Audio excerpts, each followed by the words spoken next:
I was motivated by money for the early ages of my life in the first part of my career, for sure, not having any. Hey everyone, it's Kendra Rommel with the Rommel Report. Today I am sitting in Scholb Brewery with a very, very special person. Started out just as somebody that I had the opportunity to work for, quickly became a friend and much, much more similar, for me, more so like a mentor and a friend. So without further ado, Bill Tessar, who's the president of CIVIC Financial. Hello, hello. Hi. I feel like I work for you. Lies. You said that's you fake work news. For me, that is definitely not fake news, 100%. I mean, well, that's the beauty of who you are. That's why you're sitting here, and that's why I'm probably drawn to you. But thank you. So let's kick it off with really why I wanted to bring you to the viewers of the Rommel Report, which is really only one, so no pressure. I like that viewer. Your husband's a wonderful human being. Mr. Rommel, we appreciate you.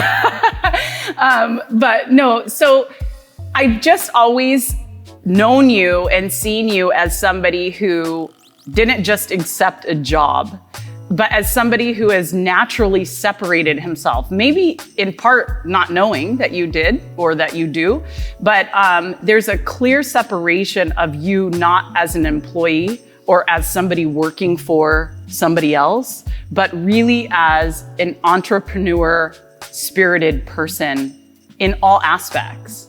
So what was the separation for Bill Tessar, or has there been multiple stages of that? Wow. So I think if I go all the way back to elementary, I saved my lunch money till I got a certain amount of it. And I think back then the lunch money was like 50 cents or $1. And so I saved that for a couple weeks. And then I went to 7-Eleven and I bought Pop Rocks and Bubble Yum.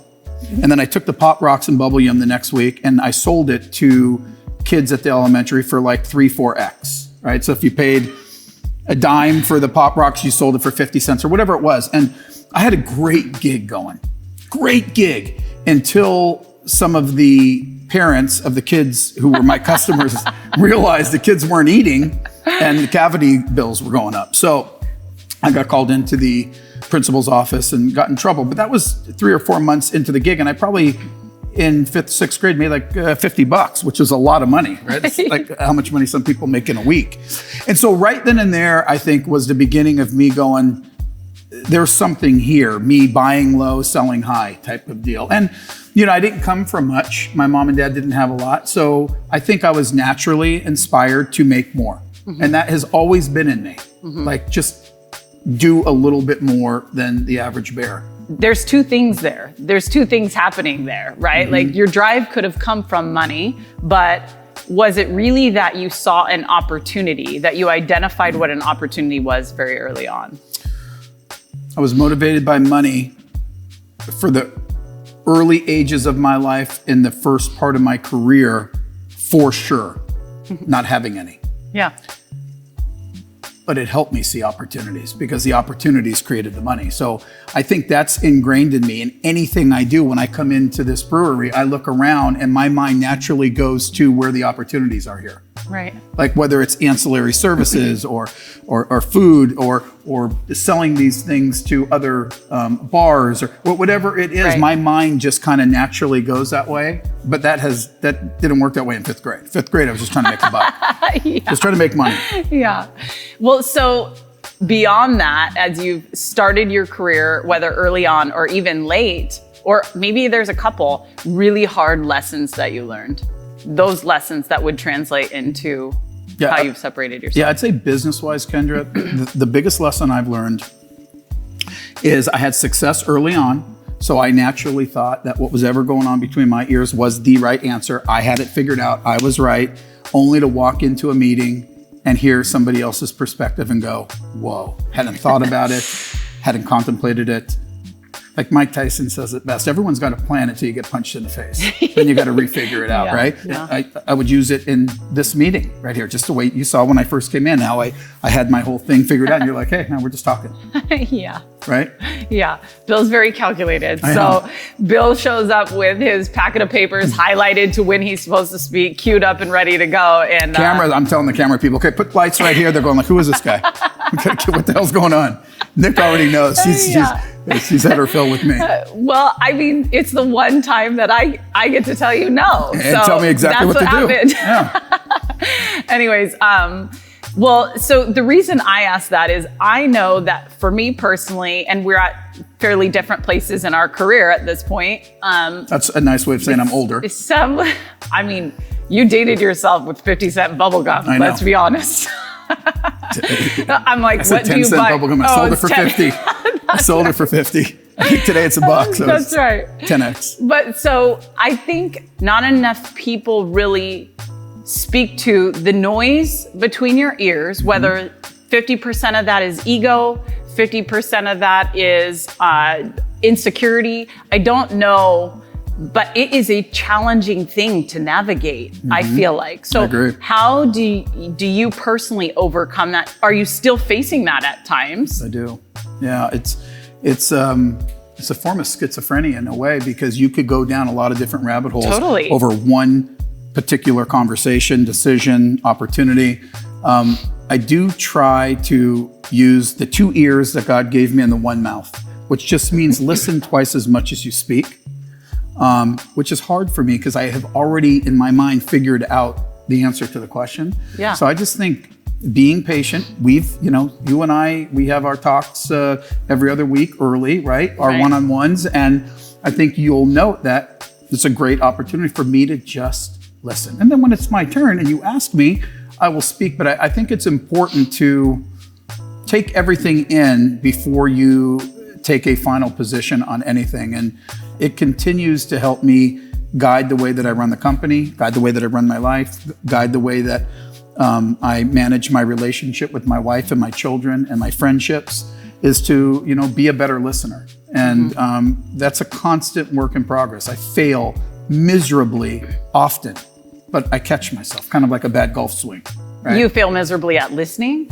I think I fail miserably at the entire process of taking everything in, making sure I've heard all the points before I make a decision, because your mind naturally, you can speak, but hearing the words you're saying and digesting them is an entirely different thing. 100%. Yeah, being polite and letting you get your words out or listening to your words is different. No, 100%. And I will tell you, I have friends, thank God, that go, yep, you tuned me out 5 minutes ago, we're done. And that's like embarrassing because you want to be present in the moment. And I think to your point, you kind of develop this weird schizophrenia in terms of you're already thinking, you're already going down different rabbit holes. Part of that could be the entrepreneur spirit, whatever that is. Learning how to control that, quiet that, really take in what other people are saying, because that could be your next valuable lesson. So everyone that I bring on this show, inclusive of yourself, has created success for themselves. And I know in my heart that nobody is exempt from these self-talks, these mind games, these highs and lows. So when you say it's really, really hard and you failed miserably, what do you do to bring yourself out of that headspace? I don't fail miserably in the headspace. I might fail miserably I've been doing this for almost 4 decades. So I believe I've seen that problem. I've heard that complaint. I've witnessed that opportunity. I've had this discussion before. And so it's very natural to want to solve that particular issue so you can get to the next one, when you might just need a little bit more time with me on that issue. And so that's where I have to kind of check myself. What I think I'm very good at doing is turning the page when I make a mistake. Like, I was wrong on that one, right? I inspected what I expected. It was off. What would I do different? Then I get on to the next deal. I don't really live in yesterday. Yeah. I think you know that about me. Like, No, I just absolutely. I think a lot of the people who find success don't dwell in a yesterday mentality. You don't know how to communicate that out and seek guidance when you're in it, I think, And so seeing someone like you, obviously I'm sitting in a seat within an organization, but I very much see it as my own business, right? And that's where I see this parallel with us, is that you've done that your whole career. You know, you've grown your own businesses. I'm sure you're invested in different businesses. You participate in different businesses, but you do always remain in seat with a larger conglomerate of some sort and being the leader of that organization. So what is the separator? What is the fire? What are you doing, like I said, to treat it as your own business and to run it like your own business, yet stay compliant with the vision of the organization? Well, this goes back to what you said in the beginning. You said, I work for Bill, which couldn't be further from the truth. I feel like in a good organization, whoever is at the top works for everyone below them. It's not the people below work for the people above. It's the people at the top work their way down. So then you get your next senior management, and then they work for those. And then you get your branch managers, your team leads, and they work for those. And then you get department heads, they work. Everyone works down. At least that is my truth. We had a conversation before, probably 4 to 6 weeks ago. And I told you that the turning point in my career was when I stopped doing what I was doing for money. Yep. Which was a big, huge motivator for me because I had none. Yeah. I'm not ashamed of it. I worked my ass off because of the money. Right. But when I stopped thinking about that and started thinking about how I can make Kendra the best version of Kendra, how I could make Chris Prado the best version of Chris Prado, or anybody else in our organization better, and to provide for their family better and have more vacations and to be more civic minded and community oriented, that is like my number one motivator. And that, money comes. I mean, it really does. But 100%. You and I would say, unless you have enough to pay your bills and not worry about tomorrow, you can't think that way no matter how many books you read. Yeah, that's right. So, what is the underlying story there? Maybe everyone should save early on in their career so they can get to a position of service. Because when you are at a position of service, you will, Kendra, say, this deal isn't right for you, Mr. Jones. Yeah, that's that right. That deal over there is, and let me help you go get it. Even though that means you're not doing business with me. Yep. Early on, you don't let Mr. Jones leave because you need the deal. Right. And it's so simple, but very few people actually get there in their career. And I would tell you that that's probably the single greatest thing that happened in my life was once I crossed that bridge, because it's not words. I do it every day. It makes it easy. Yeah. Like I love what I do because I get to serve people. Right. It's a huge separator. But what's crazy is social media now has kind of exploited these feel-good mantras, if you will, and people preach service, people preach gratitude, people speak all these great motivating words. And I have met less than a handful of people that actually do these things. And you're one of those people that do those things. And I'm not telling you this because I need you to give me a raise. I'm telling you this because I enjoy seeing you lead large groups of people. You get them to buy in, and it's not artificial. It's a true buy-in. You know it's gonna take work. You know that it's gonna take you a lot of work, a lot of time. And I feel the same in establishing my team. If I'm getting that same effort, it's the service piece, right? And I wouldn't say that I'm even where I want to be financially, but it's kind of like building your ops team before you build sales. If the infrastructure is not there, you could bring in 4,000 deals that'll just go to pot, right? So I think where you're different and why I respect you so much is you are action. And action is the separator. You could speak a lot of different things and your heart could be in the right place, but if there's no action behind it, then you could just write another book. And it's another book, motivating book on the bookshelf, right? Yeah, and I think you said something. This, for me, it's to serve is different than service. Because to serve could mean, like our one-on-ones, many might think you and I talk business. We talk very little business in our one-on-ones. Right. It's really a lot more personal, and the world and your immediate surroundings or mine or the companies or whatever.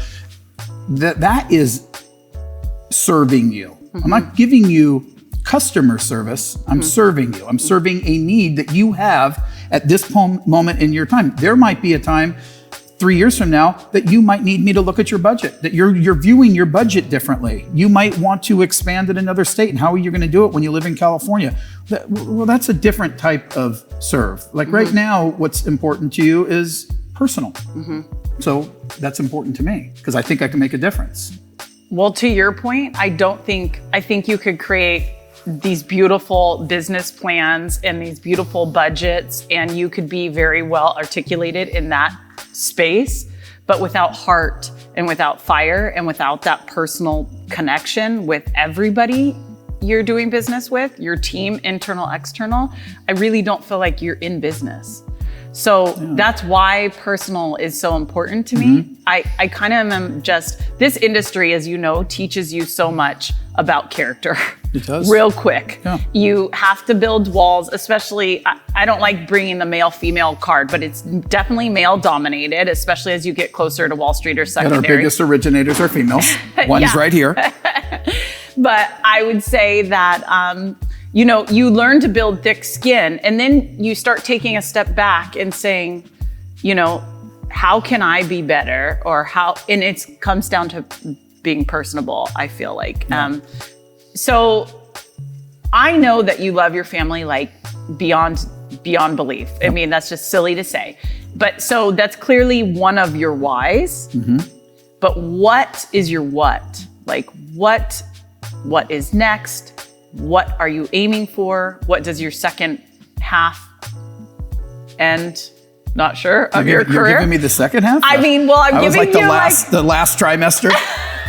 I'm like at the just before I go over. I mean, you've said this. You're on the back half of your career. Closer to the end than the beginning. Yeah. Is how I worded it. Yeah.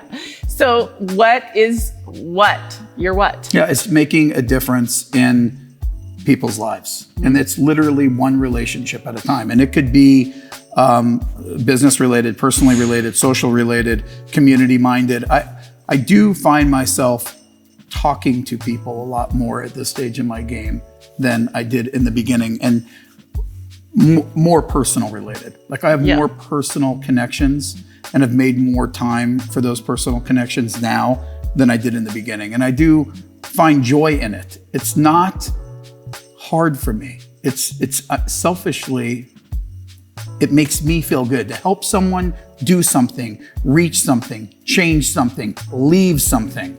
I mean, some of the greatest impacts I've had on people's lives is helping them leave when they wanted to. Yeah, like, right. And we've talked about that. It's right. like, for me, it's not about figuring out a way to keep somebody at CIVIC.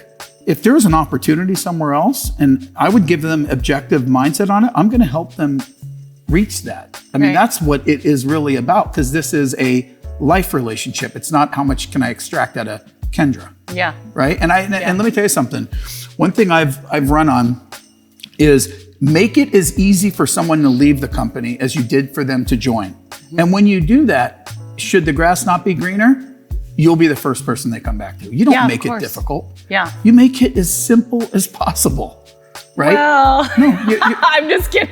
Let me tell you, I mean, you talk around our organization, there are people that have left CIVIC, that have joined other firms, that I have silently rooted for. Not outwardly, but silently. Yeah. We've had people join us and, you get a cease and desist and a non-solicit because they're like, you're taking my people. I've never, ever felt like anyone takes anyone. I just feel like people lose them. Yeah. Like if you left me, I lost you. They're leaving people. Yeah, yes. Exactly. Right? And I believe that. Yeah. So it's an opportunity for reflection. Like, what did we do that didn't work for Joey?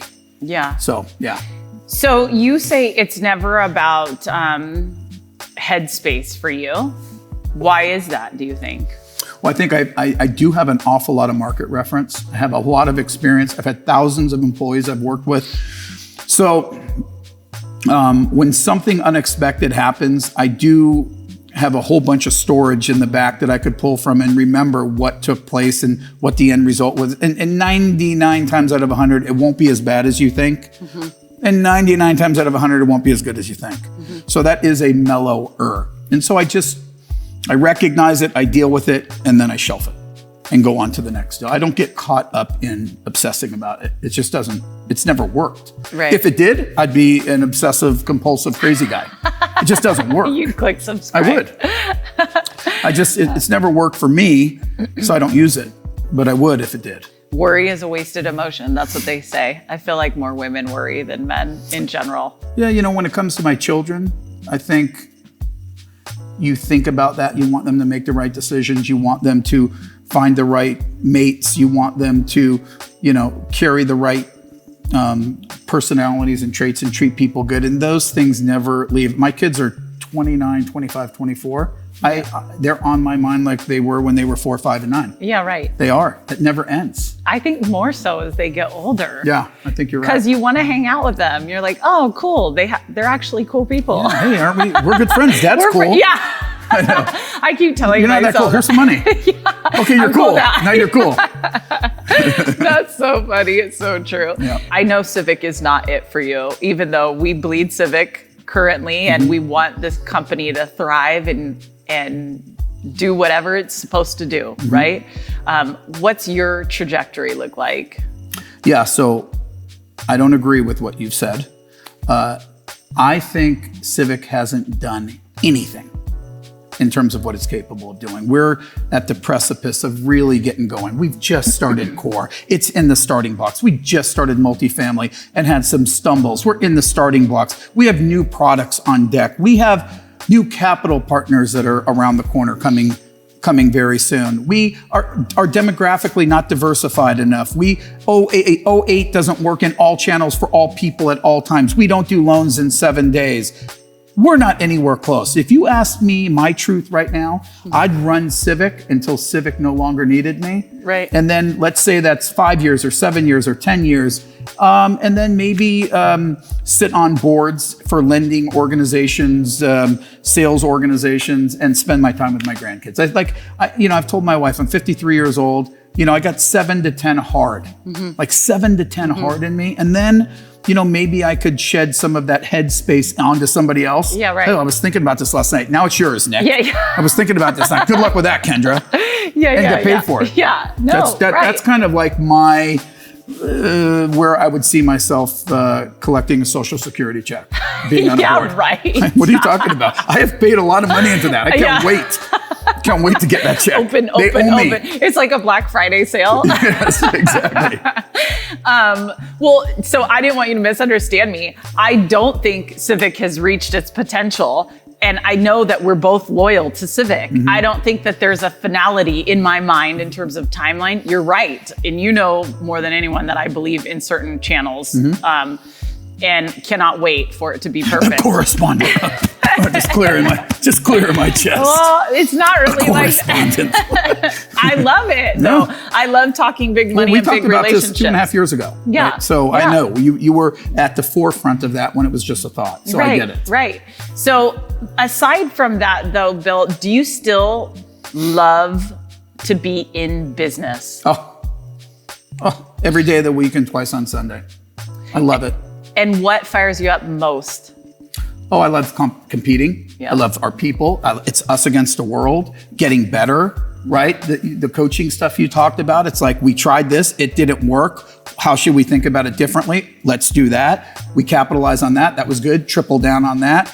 That left guard's no longer blocking. Get him out. Bring in a new one. I mean, the whole sport reference. Yeah, the whole. That's right. That was coaching football days.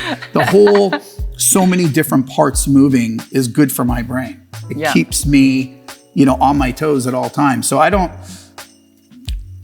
If someone paid me an inordinate amount of money to sit on the sidelines, I would choose not to. Like that, I couldn't imagine sitting on the sidelines watching the game being played. I'm not ready to be a spectator.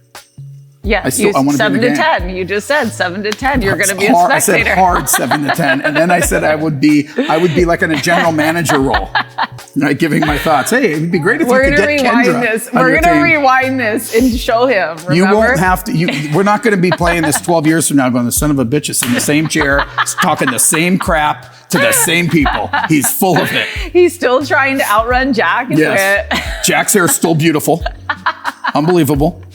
Yeah. What would you tell someone that has fire in their belly to be an entrepreneur in some facet of their life, do you think that it's better to plug into an organization and create their own business within the organization, similar to what kind of you and I have done, or should they do it on their own? For entrepreneurs, there's an expression which I think applies to you. You're in business for yourself, but not by yourself. So Kendra calls the shots for the Rommel team, and you pick your markets and your people that you choose to do business with. People don't choose, you choose that. And you lay out a business model and you follow that. But behind the scenes, you have an accounting team, you have an HR team, you have an IT team, you have a sales team, you have a marketing team, you have all these teams, legal, you have all these teams that are supporting you. They're like, could you imagine another scenario? Like where you had to go hire those people, raise the money, hire the people, onboard the people, manage the people, potentially fire the people. I mean, it's like, you got the best of the best. I got all these people behind me, not you, Kendra, you, the sales representative of any company. Yeah. You get to go out and you get to be the best version of you while all these other people support you. And that's actually how it should be. It's exactly, I mean, we're a sales organization. Without sales, we're not an organization. So support the Kendras of the world, and the smart people figure that out. And they don't just schlep deal to deal. I need to make 10,000 this month. I got to do 2.5 deals. I want to make 18,000 because I want to go on vacation. I got to do 5.5 deals. There's a little bit more rhythm to their game. And I know that is the case with you, right? There's a bigger calling, a bigger picture. There's markets and areas and channels and people that you're focusing on, not the Jones loan. And I think that it's why the 80-20 rule applies. A lot of people just don't see it, and you can't force them to. I've said it 100 times, and you got 100 AEs listening to me speak, and I could tell you, that one has it, that one has it, she got it, she heard me, he kind of heard me, the rest of them, they got their own idea. They're gonna, and a lot of them will make a decent living, no career, and I just, you've heard me say, like, this is like no practice life. We have like one chance here. And if you're closer to the end than the beginning, then you got, less of a chance. So why wouldn't you go all in, like chips all in every day to live this life of mediocrity, half in, half out, not sure, don't know, maybe not. That's like, to me, like, you'd be pissing off God. He created you and you're wasting what he created. Like, get out there and make it happen. Do you feel like you can train that into somebody, or do you feel like it's a matter of someone born with that spirit or not born with that spirit? I think it's both. I think anybody can change, but most people don't want to. I think if you don't come from much, this is just my truth. If you don't come from much, you either accept that as who you're going to be the rest of your life, and you go down that path, or you put a line in the sand and you say, I will never let that happen to me. And you go down a different path. And so I made that reference about money, because in sales, it really does come down to that. But you gotta like it. Yeah, I mean, my dad was an appliance repairman. He made very, very, very little money. My dad never once came home from work upset. He loved fixing people's ovens. He loved solving people's problems. I never forgot that. Like, he had his tool belt. He'd go out early. He'd come back late. He worked 7 days a week. He'd work on a Thanksgiving, but he found such pride in charging $29.95 for a service call. And I remember literally in the tail end of my father's life saying to him, Dad, here, I think you've been charging $29.95 since '72. It's, the 90s. I think you can go to $59.95 and you would 2.5 times your money. It would be unbelievable. I'm not gonna do that, Billy. So not everyone can afford that. And so, to the day my pops died, he worked same days, same hours.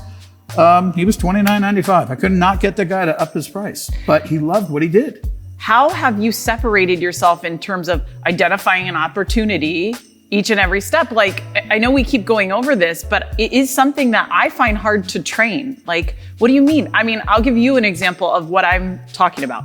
We're sitting at a convention, and there's newer AEs and there's me.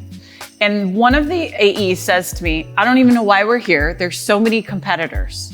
And I said, what do you mean competitors? There are friends. And do you know what that person does? That person does multifamily really well. We don't do multifamily currently really well. Why aren't we talking? What month was this? It doesn't matter, right? You can say any month. Yeah, we don't live in yesterday, Bill. We don't live in yesterday. I'm just saying it might be today too. But so I said, you should get to know what they do well. Maybe you can build a relationship, create synergy, right? That's how I identify it within our field. But I think you have this quality where you can see that anywhere, down to you explaining, I can tell that person gets it, that person, where I am more like your dad. Like, I want to give everyone the benefit of the doubt because I know how much I dug to be more self-aware. And I'm still going through it, digging to be more self-aware, educating myself on being better, not just in my profession, but as a person and as a mother and a friend.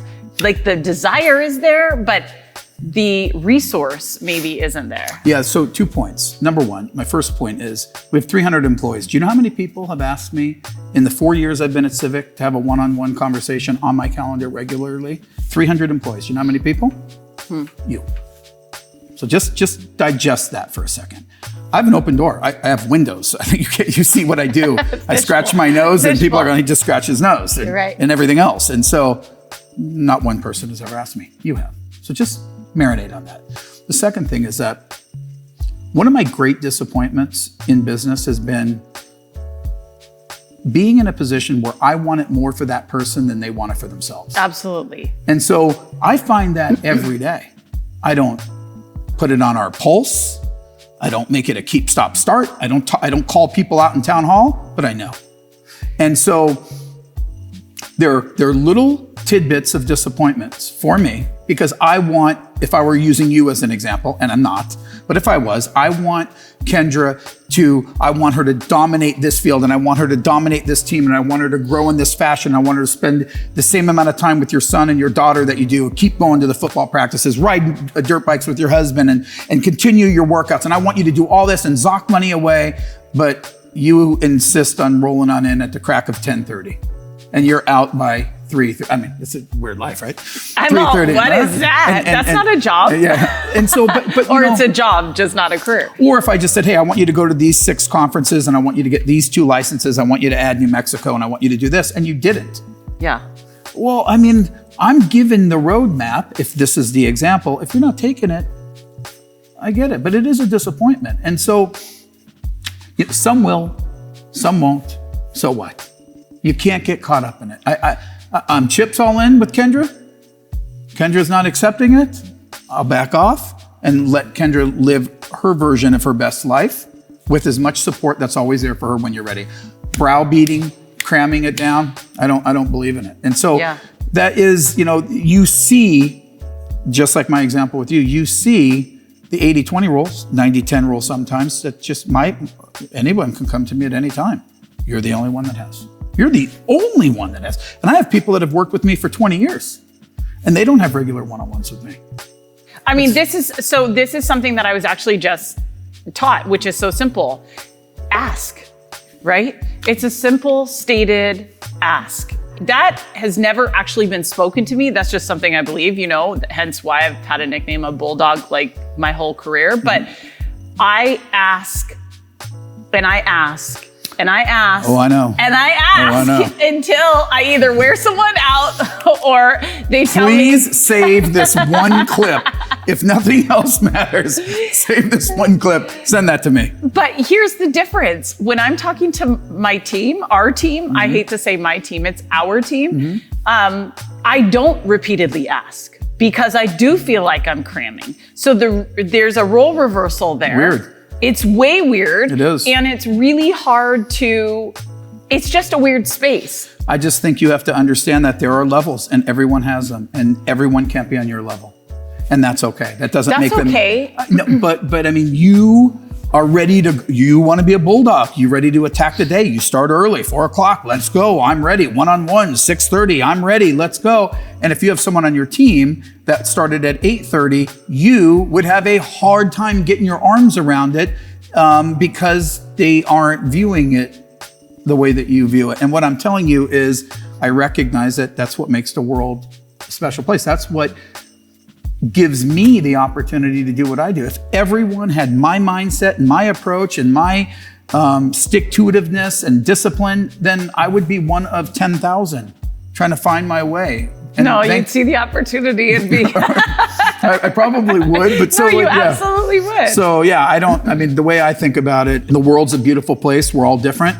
And then just recognizing that and appreciating people for who they are and trying to give them all the resources that we have and support that we have at their level and at their speed. I think everybody wins that way. Yeah. Do you have daily practices and or routines that you subscribe to without any interference? I do. I take copious notes. You were joking. Everything I do, I like to think about before I do it, and I like to role play it in my head. I do the review preview. We've talked about this. So I preview every single day. I have my Outlook and all my tasks and my calendar, and I think about what those meetings are and responsibilities, and then I add to that and subtract throughout the day. And then at the end of the day, I will review what I did and didn't do, good, bad, or indifferent, and then set the next day up. So that is, I'm maniacal about that. And then review, preview, morning and night. Morning and night. I do like to make sure, especially as my kids have gotten older, that I get some time with my wife, because I leave when she's asleep and I work a full day, and I come back. I don't. It's an opportunity to clear some emails, and so I have to pick and choose that. But I do compartmentalize times when I get back with her. I changed my workout schedule, so I'm doing the morning thing now, which is working out a lot better. Welcome to the morning club. I like it a lot better. So rather than waking up early and reading, I wake up and work out and then get on with my day. But and then try to clear emails before. And there are times like Whit McCarthy came in today and goes, "Hey, I sent you that email last night. Did you get a chance to look at it?" And I was like, "You did?" And there it was, right there, unopened. So I try to do that. He's on a good one the last couple of days. Yeah. Yeah. So I do think just being organized is probably the most important thing. And then from there's variations. But my calendar's crazy. Yeah. And keeping that calendar right and making sure that you make yourself available for people. The worst thing in the world is saying, "I don't have time." Right. We talked about that. Right. This morning we had a deal, and I had another appointment with my aunt that I had to take her to the airport, and you were like, "Cool, that's good. We'll pick it up tomorrow." Well, I do think keeping those promises and those appointments and the tasks they're important to me. That's something that'll keep me up at night. If I just keep kicking something down, right? Well, yeah. It becomes a stuck. Yeah. Why do tomorrow what you can do today? Mm-hmm. Yeah. I agree with that 100%. So calendar organization, you did mention fitness, which I always like to bring up to people because it's amazing to me how many people will push fitness or health aside. How important do you feel health, fitness is for you, for those that don't know you? My diet has always been 90% good. Like I've eaten the same salad for 30 some odd years. Here I am at the brewery drinking beer in an interview. Trust me when I tell you it's been good. My mornings are light, usually just tea and vitamins. And then I do the same salad I've done for 30 some odd years, which is just a chopped salad that is brought to my desk. You see, you wouldn't totally know, but I don't leave much. And then I have nuts. I have a canister of nuts that I'll snack on, drink a lot of water, 6 to 8 cups a day. And then my wife is a fish and vegetable type of person. Where you get a little screwy is, I'll have wine probably a couple nights more than I need to. And then on the weekend, pastas and stuff like that, I don't really care about. Yeah. So I could probably ease up on that. And then the workouts. I think as you get older, stretching becomes more and more important. So true. Like if you only stretch, that would be a great thing. Absolutely agree.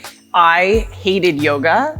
I would curse people that would do that for a workout. I'm like, I don't even understand how stretching makes sense. Like, don't you need to burn and get some stuff out? But you do burn, right? But you do burn. And as you get older, I just feel like I went and took a bar class not too long ago, and I literally felt like SpongeBob in that class because I weight lift on a regular, but I don't make time to stretch. I just get up and go out. And so I'm sitting there with all these prior ballerinas touching their toes and throwing their head between their legs, and I'm still halfway down. And I'm like, this is not good. I know.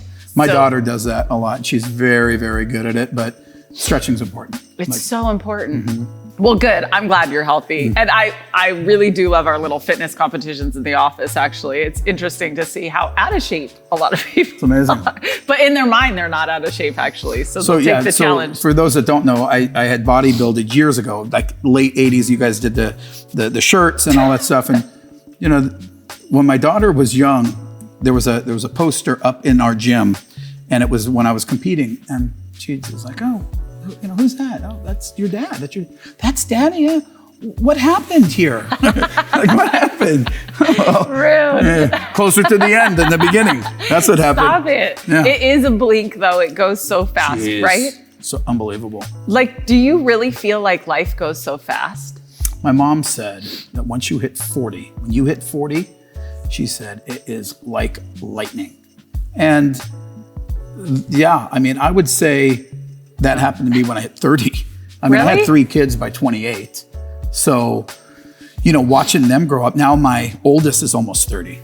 So That's crazy. That is crazy. But as I tell Sophie every day, I feel the best I've ever felt. I'm at the top of my game. I couldn't feel better. You do physically? I do. Feel Stop great. it. You I can't do. really. I feel great. I mean, you look great, but Thank you. I'm saying you really feel like I feel unbelievable. stiff when I roll up. Oh, I feel great. But I feel good. Like mentally, I feel the best I've ever felt. Maybe that's what it is, and I'm fooling everything else. But I mean, if Yeah, you are right. mentally great, then it doesn't matter what's going on below. Yeah, right? Upstairs true, is going. true, like, true. You're great. True. Yeah. Well, we don't want that to fail. That's not a pretty picture. Do you have a single phrase or a quote that resonates with you that you consistently tell yourself or speak out often? A quote. You know, Matt Flores, I hired Matt Flores when he was out of high school. He was 18 years old when I hired him. How much hair did he have? And was it curly? It was like picked out. It was beautiful. And it was curly. How did I know? He's hanging on though. He is, yeah. He has kept, unbeknownst to me, a book of quotes from me.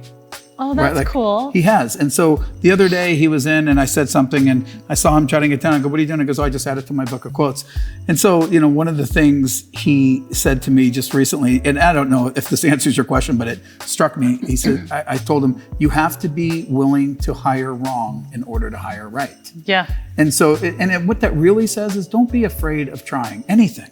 Like, it doesn't matter. So what? I did that. I fell on my face in front of 300 people. I told everybody we're lowering rates. And then the pandemic happened. I raised them 3 times. "Oh my God, your timing's horrible." I go, "Yes, it was horrible." "All right, here we go. Now here's what we got." Like, I'm not living in that. And you remember, like, the timing could have been worse, oh my God. right? And I followed your lead. So while everyone started this craze at the pandemic, like the sky was falling, we were announcing we were lowering our rates. I'm like, yes, this is awesome. I actually posted on social media 2 Corona bottles that said, while everyone else is going sideways, we are lowering rates. And then I'm like, well, 24 hours, literally, it wasn't even on. I know. I think it was 24 hours. It's like, I'm like, and we didn't just up kidding, them a this little wasn't bit. funny. We didn't up them a little bit. We upped them 200 basis points. like 250 basis points 3 times, like over, not 3 times 250, but 75. And I know it was crazy. And the other thing too, is like, if you think about the pandemic, I sit here in a bit of amazement that we are 9 months later and we're having lockdowns and spikes and sicknesses and unemployment rises and all this stuff 9 months later. And you go, "Well, what happened to your 35 years of experience? You're the all-knowing." No. I've referenced it. I was wrong, and I'm dealing with it. And I think that's the key, is just not to be afraid. I put my best foot forward in looking at the situation. And then what you and I talk about a lot is pivoted throughout the pandemic. Okay, Yeah. I was wrong here, pivot. Wrong here, pivot. Wrong here, adjust, right? And just be willing to do that. And I think it's important, Kendra, for you or anyone listening, is that you just can't be afraid to fail. 100%. In I anything. think that's like the strongest value that you could speak is, you know, if you approach it like a 3-year-old with a Batman cape, you know, you can't go wrong, you know? I like so, that. I mean, those little guys or girls will take a ramp on their little bike and not even think about the consequence of what's I on like the other that a side. lot. So That's a good I saying. think that if we all do that to a degree, forget about who's watching, how many followers we have. We were just talking about this before we started filming. If you're doing it from a place that creates fire, which further inspires you to go, do it. Who cares if you mess up? It was nobody's idea before. Just roll with it, right? That leads me to probably one of my last questions for you, which is, do you live by your own personal core values? Forget about CIVIC's, but Bill's true core values that resonates, like your whole family knows. We've never listed those in my family, and I don't really need to. Right. But I do think I'm 4 generations of military service. So think about that. So when you think about to serve, I was like one of the very few in my generation that didn't serve in my family. Like right now, I have 5 or 6 same generations or below me that are serving currently in multiple different units. And so I think the way I viewed service or to serve was to serve others, as opposed to maybe being on the front lines. And my front lines are different. And it's why I have so much respect for those that serve. So I think that's number one. And, family first for me has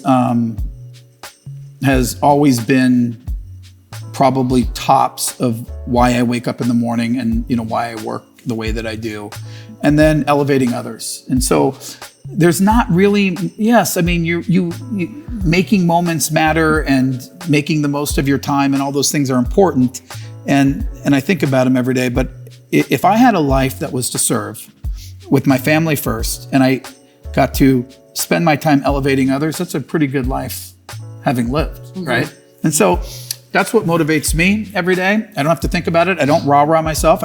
It's just kind of ingrained, and I won't compromise it for anything, like nothing. And that's a good place to be. Yeah. I think. Have you always been there? No. Family first, yes. Serve, yes. Elevating others, no. It used to be about money. Yeah. When you having your own family, did you always eat dinner at the dinner table? Yeah. That's awesome. There were some of the greatest times and the worst times of my life, because we didn't have a lot. So whatever my mom made, we had to eat. And my mom made like a meatloaf with little onions in it, which I couldn't stand. And we had 4 Dobermans growing up, 4 Dobermans. It's one of these. Oh no, I had all the moves. First you spread the food out on the plate, and then your father goes, and there it is in the middle. Then you do the in the mouth, on the hand to the dogs. Then you do the in the mouth, I gotta go bathroom, spit it in the toilet. I mean, I had all the moves, but at the end of the day, my dad didn't let us boys leave the table until we were done eating. Whereas my wife would make 3 different meals for the 3 different kids. You like salmon? Okay, Dallas, here's your salmon. Kennedy, would you like a steak? Here you go, let me cut it up for you. Brando, you want pasta? Of course, here's your pasta. I'm going like, what the hell happened? Wow. I want them to experience what I experienced. Meatloaf with onions that you don't like. So yeah, we did that. And then to this day too, when our kids were young, we had our moments where we all came together. Even tonight, we don't sit around a table. We have our own little tables, but do you stop for that moment though and enjoy? We call guns down. You do? Guns down. I love that. So we do that at our house. Right? Yeah, of course. And we do that at our house. And my kids give me so much grief now that they're preteens and teenagers. Like, Mom, no one does this. Like, seriously. I'm like, nope, we're not eating until we're all at the table. So get at the table, And it is old school. I didn't grow up eating around a table. We were always on the move. And so it was like in front of the TV, wherever we were. We'll do that too. We'll do that too. But we try to center, because I think some of the best moments of collecting information on how people are doing mentally, physically, at school, with friends, etc., is dinner table and before bedtime. So our 2 down moments are the dinner table and we say prayers before bed. And so we You do that as a family? I do it with my kids, the prayers and goodnight. My husband rolls in, he's like, hey, peace to God. No, he's a believer. I'm not saying he's not. He just wants to keep it short and sweet. He's got his own personal. He's like, I don't have time for all this. With my daughter He knows how I feel. Yeah. We're good, right? Yeah. It's true. I mean, maybe I coddle them a little bit, but that is a thing for me. If you also treated your business partners the way you treated your family, you'd have business partners for life. I mean, isn't that the goal? It is. I know it's it hard. really shouldn't be a goal. You should just do it. It's not hard. If you care about someone and you serve that someone and you want to make that someone the best version of themselves. Right. If that was it and you just followed those rules, it's not really that hard at all. It's actually kind of awesome. Yeah. Do you feel like you do that? I do. You do a pretty dang good job. I would compliment myself on that one thing more than anything else. Is there any self-awareness moment that you've had that was really hard for you to understand about yourself? That was really hard to fix about yourself? We touched upon it earlier, just thinking that going into a meeting, believing that I had it figured out or that I was right, only to find out that there was a better way to do it. I think that was probably a turning point for me. Other than that, no, I think I'm pretty awesome. I had to Totally break the ice. goes against That's a joke. awesome. No, other than that, everything else is clicking perfectly. But I did take into consideration what you were saying this whole time, I swear. If you could, what do you want your legacy to be? Oh, just that I made a difference in other people's lives. Easy. No question about it. And that's the way you want to be remembered. Absolutely. Not to be morbid. No, that's it. Okay. Closer to the end than the beginning. I know. I think about it. Like if you had to watch your own funeral, what would you want people to say about you? Yeah, right. Well, that would be it. I don't want to have a funeral. I want to have a party. You know that my wife says the same thing. Like I don't mind a few tears. sadness. I want a couple people to cry. Oh my God, I love that guy. That's okay with me. Yeah, that's right. A few tears are fine. That's right. My wife is like, no, I want it set up. I want people to enjoy and drink and eat, and then that's it. And I don't want them to think. I was like, no. Good food, good booze, and get out. Yeah, that's my wife. She says that. Symbolic of our life, right? Exactly. Well, I am so happy that you fun. sat down with me. It was fun. I didn't even need notes. I know. I did it all by myself. I did it. The little train babies, that could. Little babies all grows Yes, up. You know yes. what movie that is? I do. Okay. So, anyways, I'm grateful for you pointing me in the right direction on your calendar and making it happen. I know this is a big step away from the office. We're not that far though. No, 20 minutes. Yeah. I was 2 minutes on time too. 1:58. It's your world. We're all just living in it. Exactly. Anyways, thank you everybody for listening to the Rommel Report with Bill. I am like I said, so grateful for him. I would encourage anyone that has the opportunity to be in communication with Bill or to connect with Bill to do so. Because he loves giving away his time. But more importantly, look for him at CIVIC. He's there, he's accessible, he's transparent, he's a great mentor. Don't be afraid to ask. You heard it here. 1 out of 300. Be the second one. Yes. But no, really, thank you. Appreciate you. I appreciate you. Thanks everyone for tuning in, and we'll see you next time.